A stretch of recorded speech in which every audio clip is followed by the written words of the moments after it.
오늘 함께 읽은 하나님의 말씀은 구원에 관한, 하나님의 경륜에 관한, 신비에 관한 말씀입니다. 25절에 형제들아 너희가 스스로 지혜 있다 하면서 이 신비를 너희가 모르기를 내가 원하지 아니하노니, 이렇게 말씀합니다. 신비, 이 신비를 꼭 알았으면 좋겠다, 이제 이 얘기잖아요. 그 신비가 얼마나 놀라운지 33절에 보면은 깊도다, 이제 이렇게 얘기하는 거예요. 하나님의 은혜와 신비를 깨달아 알 때에 우리도 모르는 사이에 이 발과 같이 깊도다, 이제 이렇게 고백하는 은혜가 있게 되시기를 주님의 이름으로 축복합니다. 깊도다, 그 하나님의 구원의 경륜, 구원의 신비, 그것을 깨달으면 사도 바울처럼 우리는 감탄사가 나오는 거죠. 깊도다, 하나님의 지혜와 지식의 풍성하며. 저와 여러분 가운데 이러한 고백과 이러한 감탄사로 여러분의 하루하루가 매일 시작되는 은혜가 있게 되시기를 주님의 이름으로 축복합니다.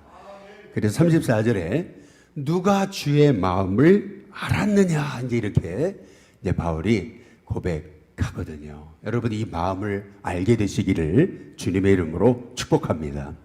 이런 말씀입니다. 우리 한국 땅의 복음은 북한 땅으로부터, 이제 북한 땅이 먼저 들어오고 부흥의 역사도 북한 땅이 먼저였죠. 1907년 그 한국 땅에 일어났던 그 대부흥 운동의 출발점은 우리 서울이 아니고 평양이었습니다. 평양이 바로 한국의 예루살렘이다 라고 불리울 정도로 평양 땅에 엄청난 부흥의 역사가 이제 일어나게 됐죠.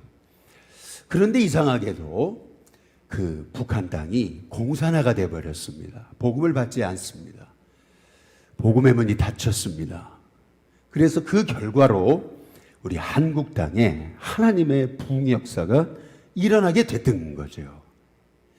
그런데 하나님이 북한을 포기하셨습니까?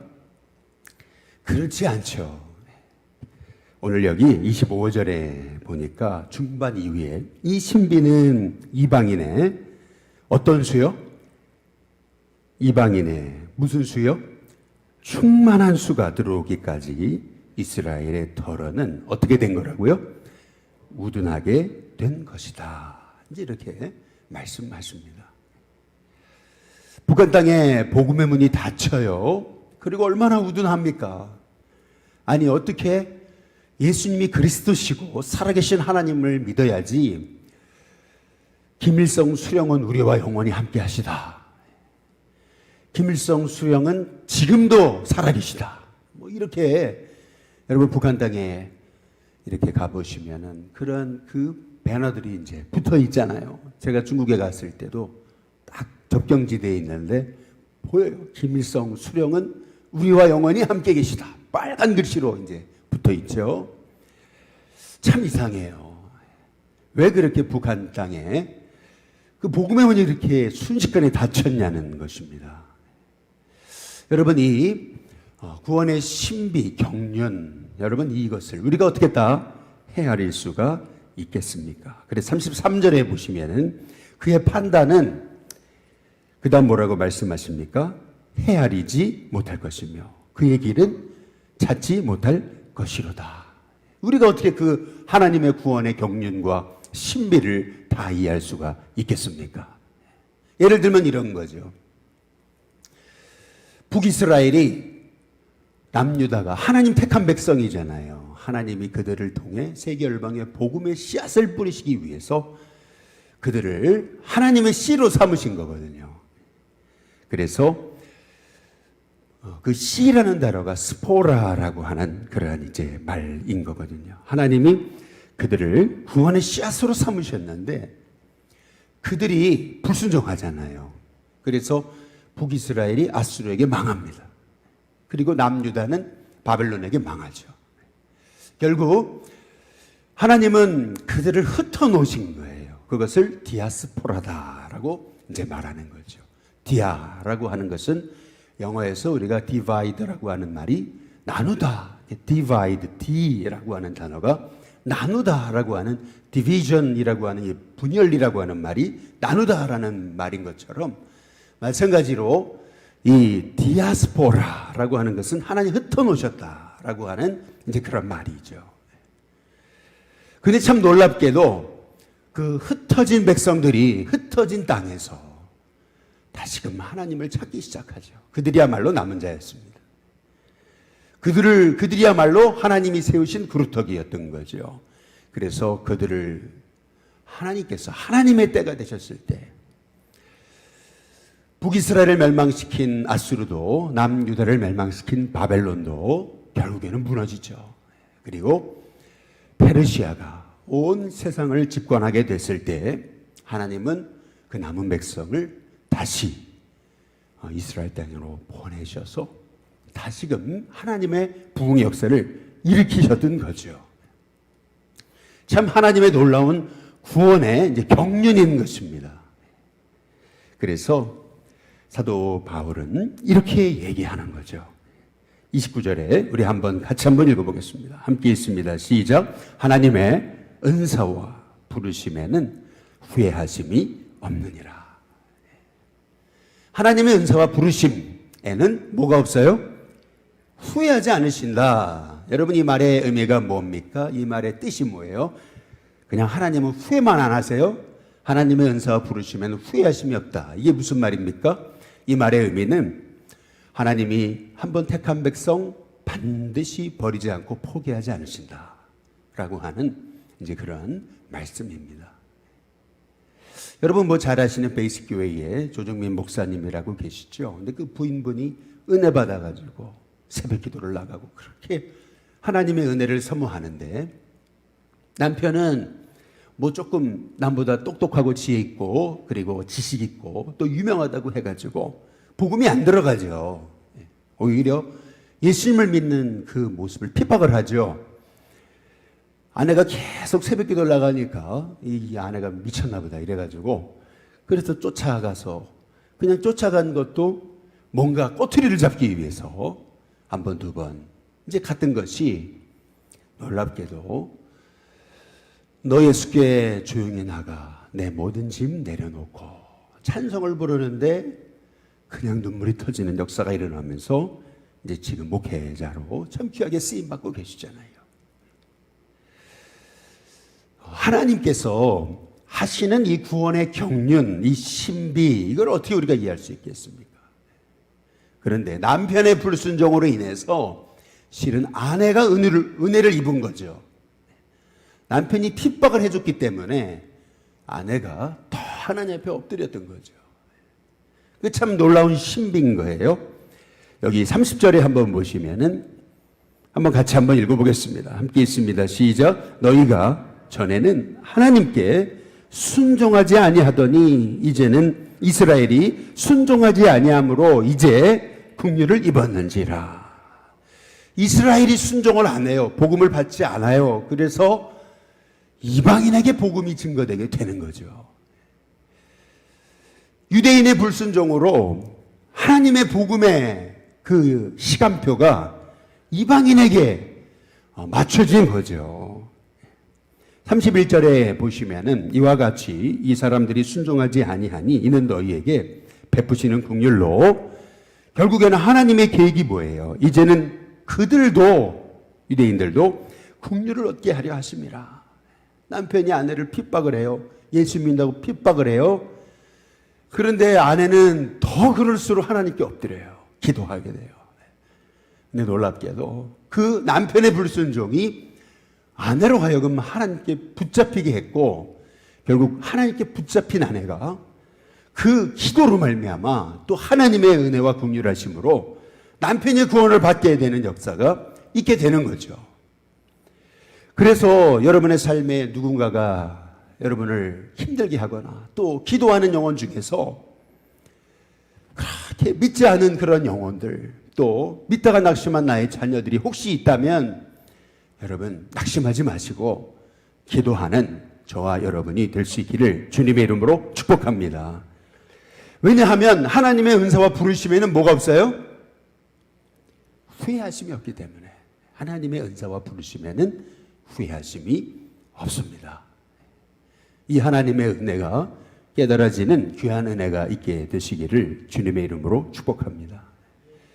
요셉의 형들이 요셉을 이렇게 미워했잖아요. 하나님은 야곱의 가정을 택하셔서 이스라엘로 삼으시고 넌 이제 야곱이라 그러지 말아라. 넌 이스라엘이다. 하나님 말씀하시잖아요. 그래서 그 야곱의 씨, 다시 말해서 12명의 아들을 통해서 하나님의 구원 역사를 이루시고자 제사장 나라, 제사장 민족으로 삼으신 거거든요. 그런데 아니 그 형들이 10명이 요셉을 미워해가지고 요셉을 죽이려고 하잖아요. 근데 신기하죠. 구덩이 던졌는데 구덩이에 물이 없어요. 죽이려고 했어요, 사실은. 그런데 왜 마침 그때 미디안 상인이 그 곁을 지나가더냐는 거죠. 그 많고 많은 광야 중에 왜 거기 그때 바로 그 시간에 미디안 상인들이 지나가더냐라는 겁니다. 하나님의 구원의 섭리와 경륜인 거죠.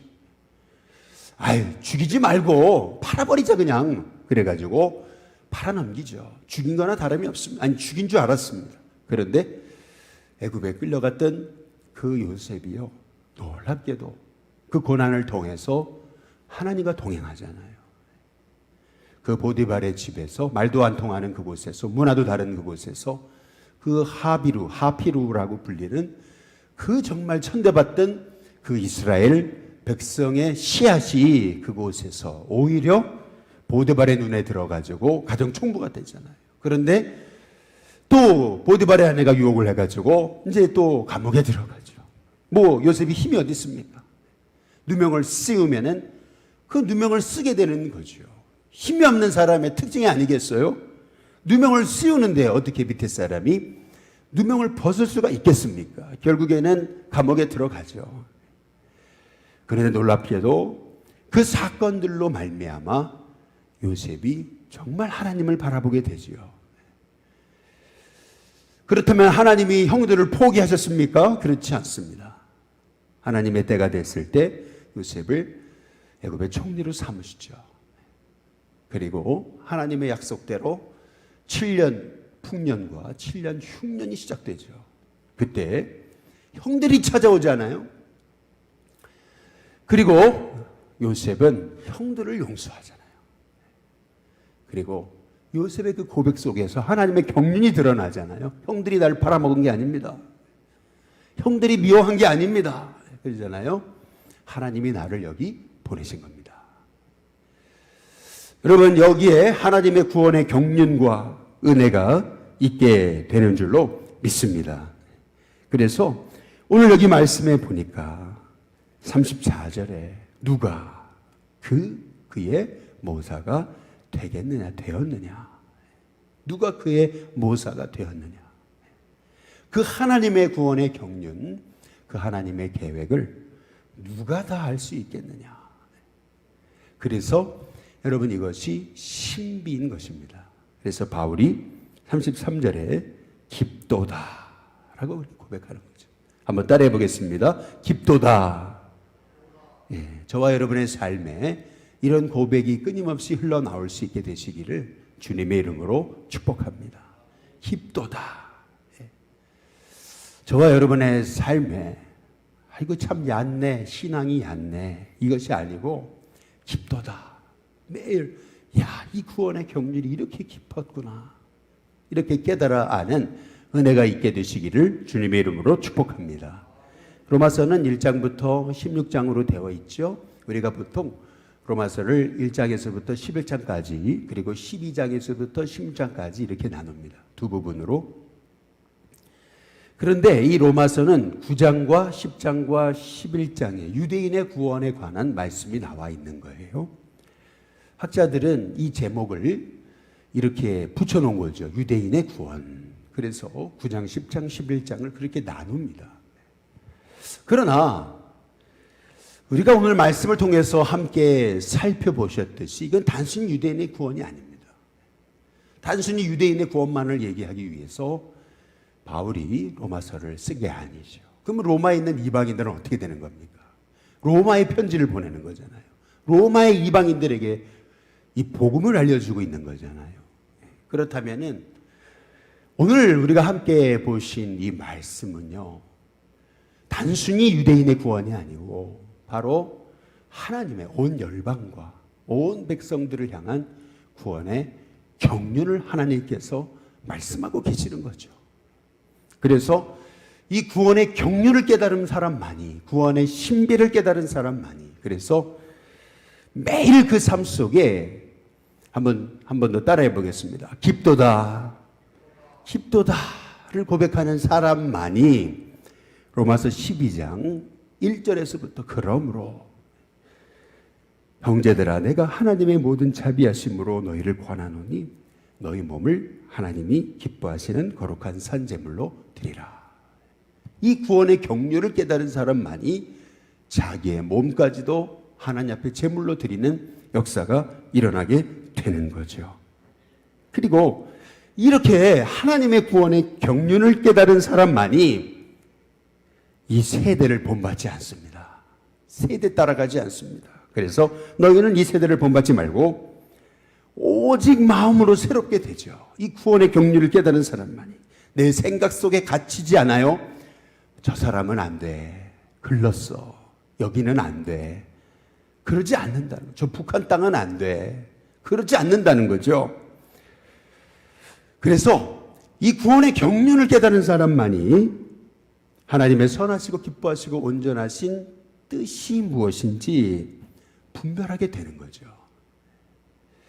저와 여러분의 인생이 이런 하나님의 구원의 신비, 이 경륜, 이 하나님의 구원의 이 놀라움, 이 깊이, 이 놀라운 하나님의 은혜를 깨달아 알아서